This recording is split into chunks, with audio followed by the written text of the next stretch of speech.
नमस्कार दोस्तों, आप सभी का स्वागत है हमारे चैनल स्टोरी एंटरटेनमेंट में, जहां आपको मिलेंगी दिल को छू लेने वाली, प्रेरणादायक और मनोरंजक कहानियां। तो चलिए शुरू करते हैं आज की कहानी। अवध के नवाबी दौर का समय है। लखनऊ की रौनक, शानो शौकत और आराम तलबी अपने चरम पर है।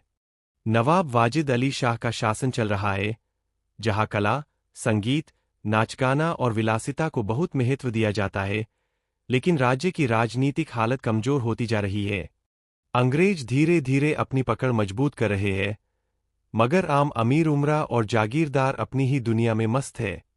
इसी माहौल में दो जमींदार दोस्त रहते हैं, मिर्जा सज्जाद अली और मीर रोशन अली। दोनों अच्छे खानदानी, पैसे वाले, इज्जतदार लोग हैं, मगर उनकी सबसे बड़ी कमजोरी है शतरंज का खेल। उन्हें शतरंज इतना प्रिय है कि सुबह से रात तक बस वही खेलते रहते हैं। दोनों की दिनचर्या लगभग एक जैसी है। सुबह उठते ही घर गृहस्थी, जिम्मेदारियां या समाज की कोई चिंता नहीं, बस शतरंज की बिसात बिछती है और खेल शुरू। खाना कब खाया, घर में क्या हुआ, नौकर क्या कर रहे हैं, बीवियां क्या कह रही है, किसी बात की उन्हें परवाह नहीं।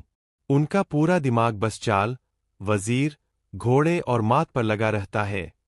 धीरे धीरे हालत यह हो जाती है कि परिवार वाले परेशान रहने लगते हैं। मिर्जा की बेगम खास तौर पर गुस्से में रहती है। उन्हें लगता है कि शतरंज ने उनके पति को उनसे छीन लिया है। वह कई बार ताना देती है, लड़ती है, मगर मिर्जा पर कोई असर नहीं पड़ता। दूसरी तरफ मीर की पत्नी भी तंग आ चुकी है। घर की जिम्मेदारियां, खर्च, रिश्तेदार सब पीछे छूट गए हैं। दोनों दोस्त अपनी दुनिया में इतने खोए हैं कि उन्हें समझ ही नहीं आता कि वे जिंदगी की असली बाजी हार रहे हैं। जब घरों में झगड़े बढ़ने लगते हैं, तो दोनों दोस्त फैसला करते हैं कि अब घर पर नहीं खेलेंगे।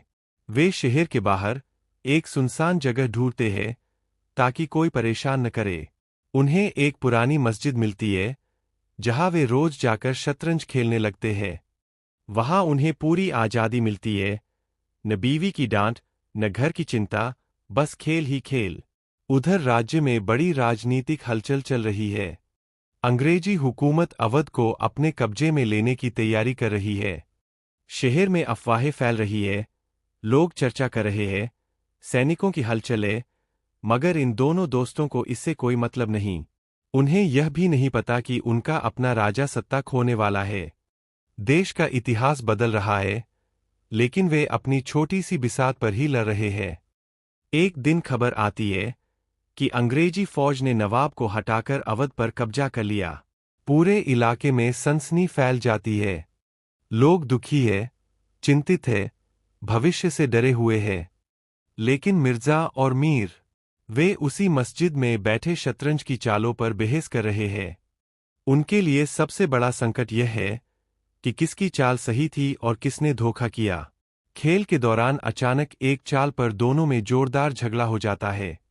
मीर कहते हैं कि मिर्जा ने गलत चाल चली है, मिर्जा कहते हैं कि चाल बिल्कुल सही है।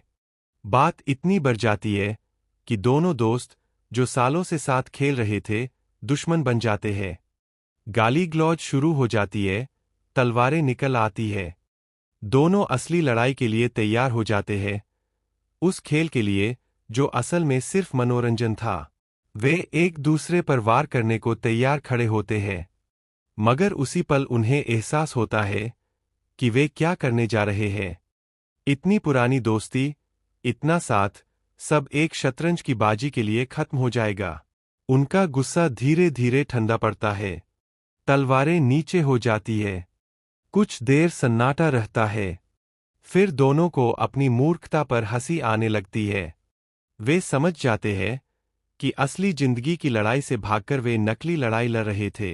राज्य हाथ से निकल गया, समाज बदल गया, मगर वे अपने खेल में ही उलझे रहे। अंत में दोनों फिर से बैठ जाते हैं, और थोड़ी देर बाद फिर शतरंज की बिसात बिछ जाती है। यानी सबक मिलने के बाद भी उनकी आदत नहीं बदलती। कहानी यहीं गहरी व्यंग्यात्मक मुस्कान के साथ खत्म होती है। प्रेमचंद दिखाते हैं कि जब समाज के जिम्मेदार लोग अपने कर्तव्यों को छोड़कर केवल मनोरंजन और आराम में डूब जाते हैं, तो उनका पतन तय हो जाता है। यह कहानी सिर्फ दो दोस्तों की नहीं, बल्कि पूरे उस दौर की मानसिकता का चित्रण है जहां शासक वर्ग वास्तविक खतरे को नजरअंदाज कर रहा था। इस कहानी से सीख मिलती है कि इंसान को अपनी जिम्मेदारियों से भागना नहीं चाहिए। सिर्फ खेल, शौक या आराम में डूबकर जीवन नहीं चलता। समय की पहचान और कर्तव्य का पालन जरूरी है, वरना इतिहास हाथ से निकल जाता है। नमस्कार दोस्तों, आप सभी का स्वागत है हमारे चैनल स्टोरी एंटरटेनमेंट में, जहां आपको मिलेंगी दिल को छू लेने वाली, प्रेरणादायक और मनोरंजक कहानियां। तो चलिए शुरू करते हैं आज की कहानी।